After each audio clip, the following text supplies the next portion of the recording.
forward, so that'll probably be okay.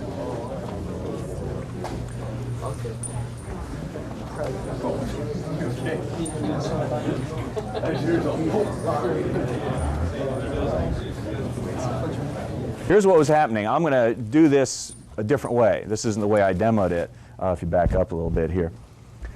Punch comes here, I hit here, and then I hit here. Okay? Can you see what I did differently that time?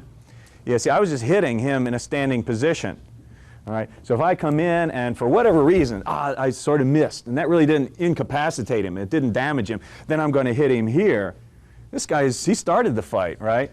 So he's already in there, and if I'm just standing there trying to hit at him when he does, naturally he's just going to maybe use a left palm or something like that. Punch comes in, I go here. If I'm standing, exactly. Now he's got me by the wrist, and I'm on my way down to the ground from there. So don't move without his movement. Sort of a subtle point. Can you follow what we're saying, the difference in that timing? Okay, so when I'm getting punched here and I've hit, if he starts to punch me, that's when I move. Just at that, when I feel him starting, that's when I go, because it's going to be hard for him to stop and start. If I move too soon, like this, yeah, that's just natural, isn't it? I mean, if you were him, wouldn't you want to do that? You wouldn't just stand there and get hit in the head and say, God, that ninja stuff is so impressive. No way. No way. You'd be responding. So make sure you build that what I call attacker's logic. He knows what he's doing with this fight. So be sure you build it in. So the attack is going to be the first punch comes in here, and if that didn't work, he's going to punch you again, and there it is. So make sure that you're doing that. And we're going to fit in. We're going to fit in when it comes in real fast. From there, boom, boom. There's my timing. There's my timing. I move with him. I don't move independent of him, because if he's good, he'll pick me off. Just like, you know, shooting at a carnival, that type of a thing. I mean, those little ducks at the carnival, not the... Well, that's great. Try it a couple more times, and then we'll do the next thing. You're moving pretty quickly. What I want to do to review this is re-emphasize the importance later on of being able to get this thing in your hand ready to be fired without having to look at it. Think about it. If this is a person who's threatening you and you're having to find this when, you know, and get it down, he's not going to wait around. He's not going to wait around. All right, you're going to come flying at you. All right, so we've got to be able to hold him off, even if I've threatened him with this, and he's willing to take that thing away from me, and I want to watch him as I do it. All right, so that I'm ready to go. So this skill here, very important, and we're just glossing over it in here today. And the way to do it is just have one of these around somewhere. You're on the phone talking to somebody, okay? You can practice it. You know, the phone's in there. Friend asks, there's sort of a little weird noise in the background. Getting lunch.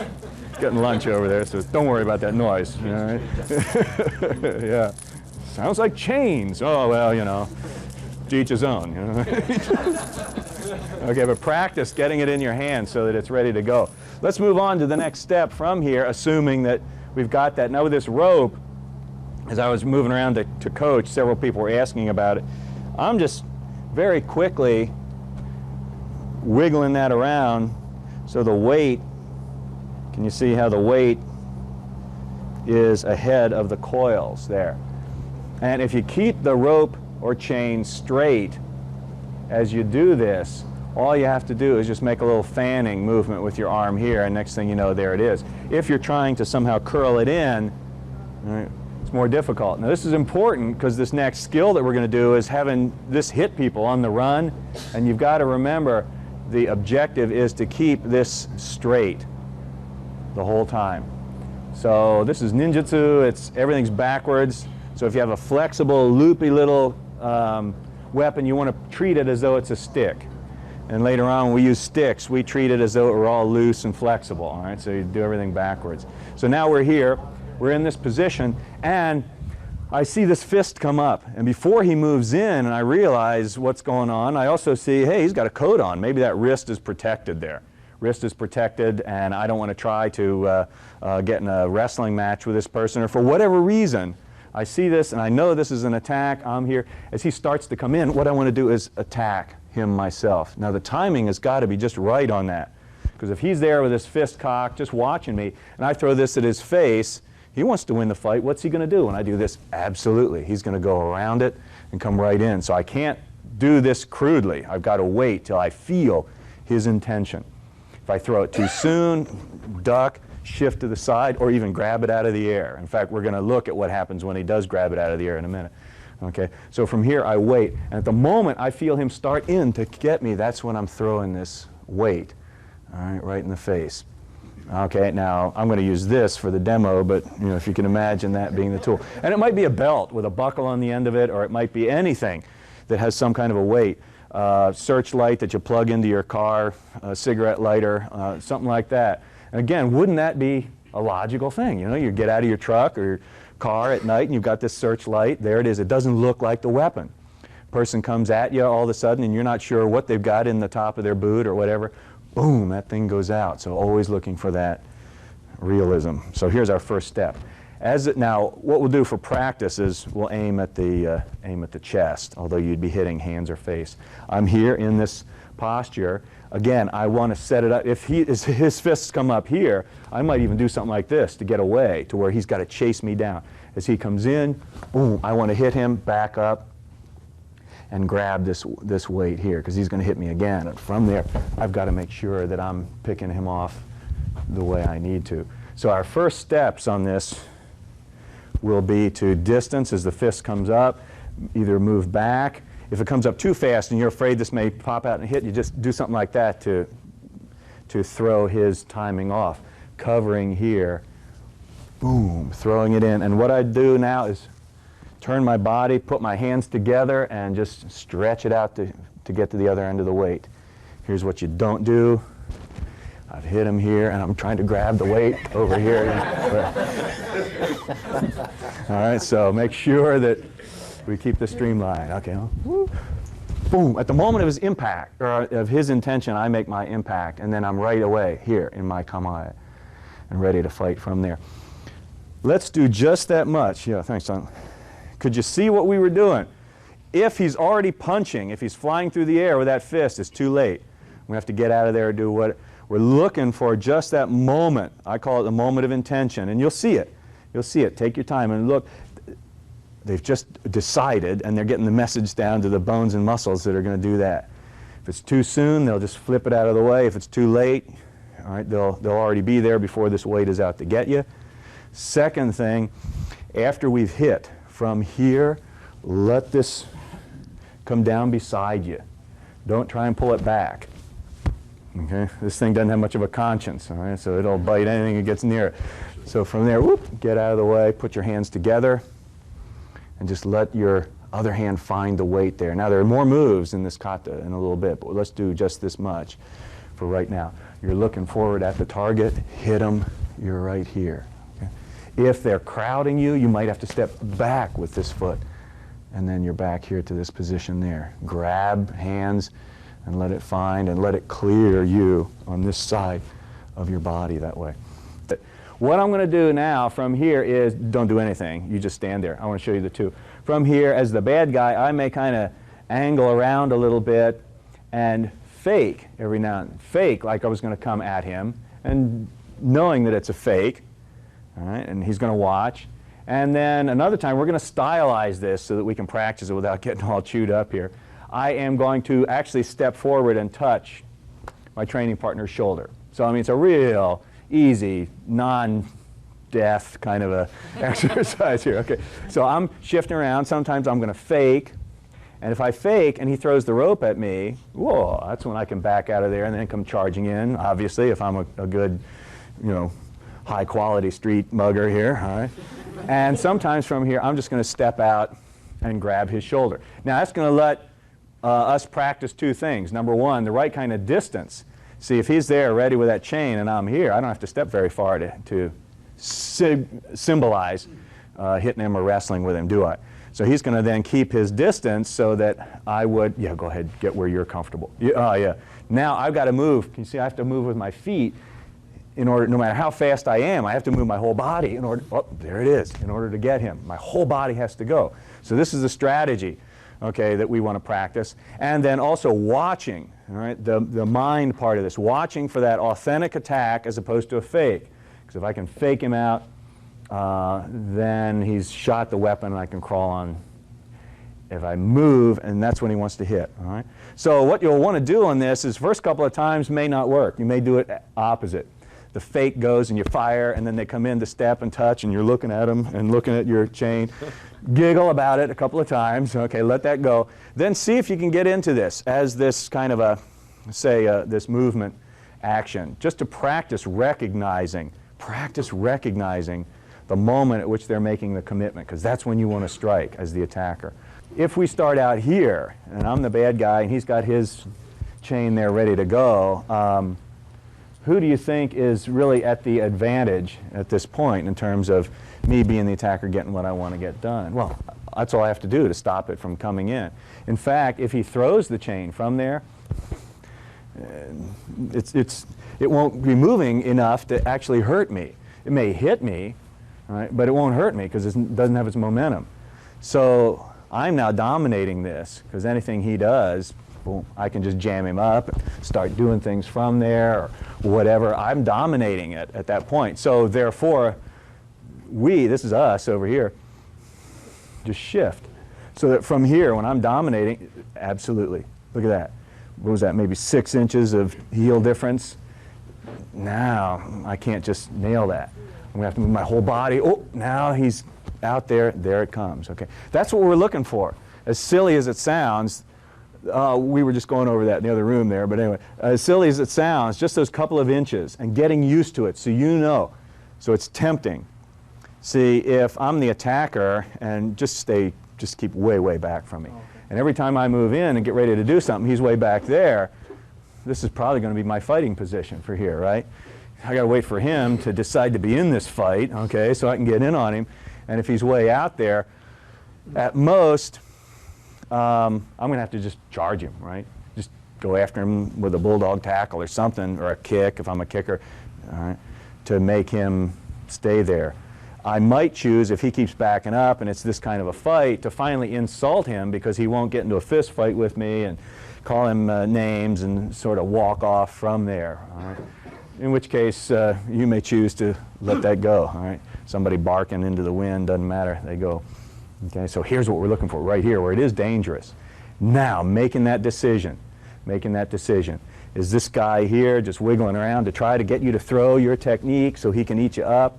Or is this actually the commitment? Okay? And if you can keep it as streamlined as that, where it's just, I say it's a form of meditation. You're watching, your eye makes the decision. Your eye makes the decision.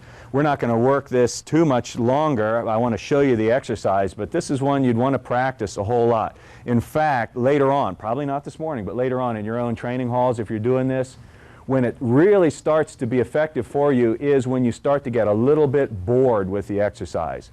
Ironically enough, if you can follow it. You get a little bit bored, that's when you know it's working, because all of a sudden you're responding out of not a clear, ready to go mind. And in order to get bored with it, you got to do it enough to have it get boring.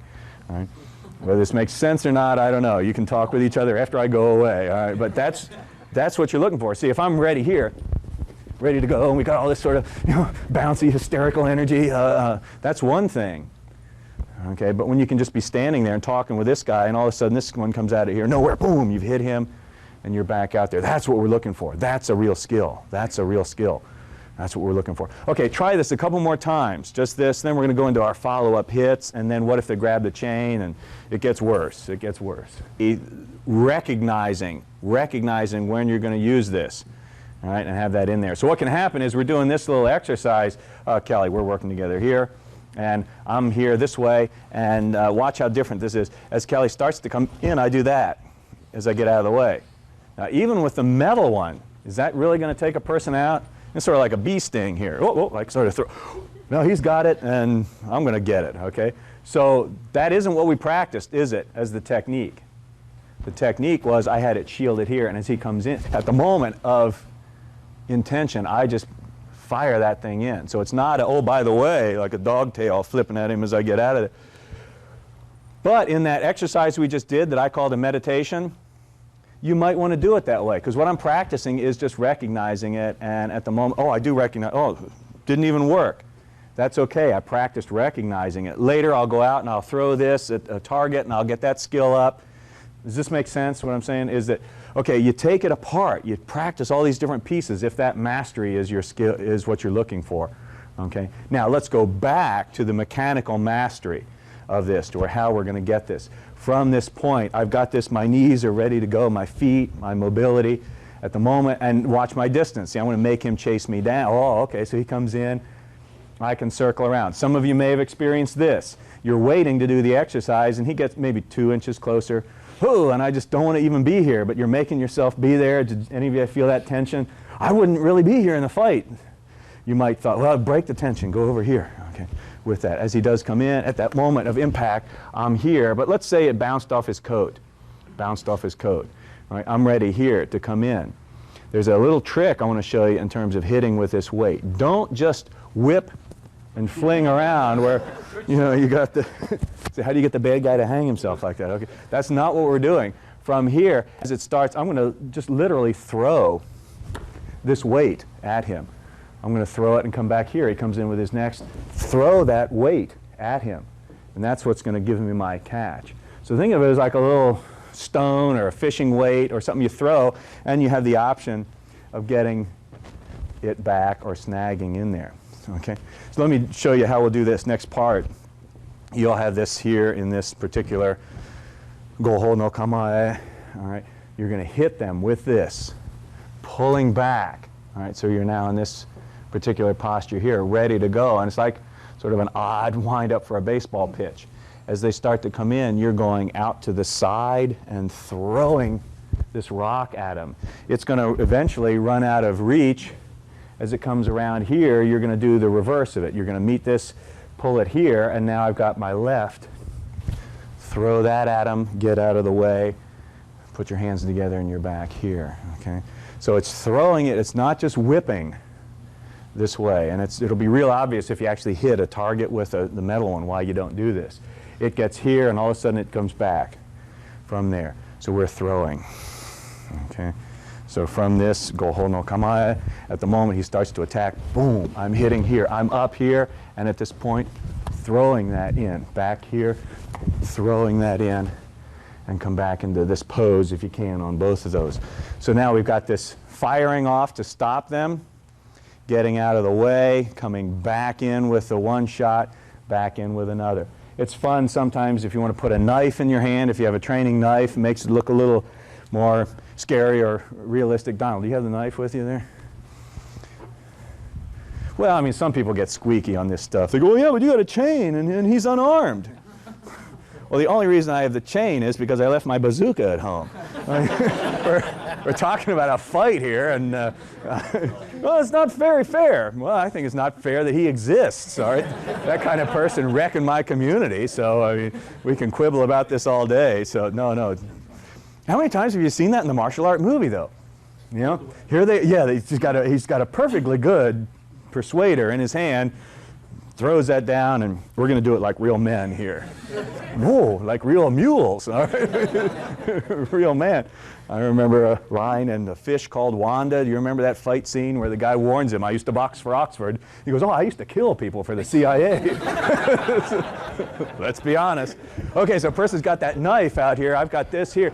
Bang, I hit him. And then throwing that stone from here, throwing that stone out and getting back over this way here. Okay, so as it goes from here, just move with it. Move with it, allows it, even if it is coming around, let's see if I can make it do this, even if it's coming around and I'm moving with it, all right, it's not like I'm standing here or moving into the weight. If I'm moving with it and it touches me, you know, I've got it there. So we're here, the knife starts to come in from there, bang, I want to hit, bang, hitting it. Now I'm going to have to change tactics because I got a counter here. So let's pretend the counter isn't there, and he comes in, boom, again, throwing him back here this way. Okay, so takes a lot of room. You might have to take turns doing this. But let's go through those three, because what we want to do next is, what happens if the guy gets a hold of that chain? Yeah, he got hit, but he's mad enough that he takes that. Now he's got a hold of it. Okay, or he's so close. I've hit him here. Yeah, now I'm here, and now he's coming in with this knife from here, and there's just no way that from here I'm going to be able to disengage to get this cool whipping strike in there. So that'll be our next set. All right, so get with a training partner. Let's try it a couple of times. See if you can throw the weight and catch it effectively. At this point, now that you got kind of a feel for it as to what we're doing to get this